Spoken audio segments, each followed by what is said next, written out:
Welcome to Burlap Teachers. Enjoy the video. Start with the chickpeas.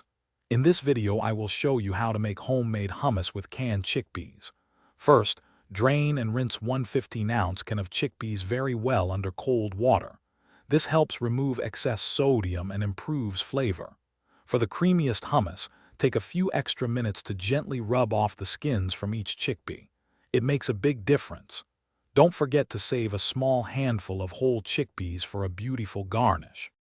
Now let's build the base. Add your peeled chickpeas, 1/4 cup of tahini, the juice of 1 large lemon, and 1 small clove of garlic to your food processor. Pour in about 1/4 cup of very cold water and a generous pinch of salt. Process these ingredients for several minutes, scraping down the sides as needed, until you achieve a wonderfully smooth and creamy consistency. This is where you make it your own. Taste your hummus and adjust the salt or lemon juice to your preference. If you like a thinner hummus, slowly add more cold water, 1 tablespoon at a time, while the processor is running, until it reaches your desired texture. A small dash of ground cumin or smoked paprika can also elevate the flavor profile beautifully. Your delicious homemade hummus is ready.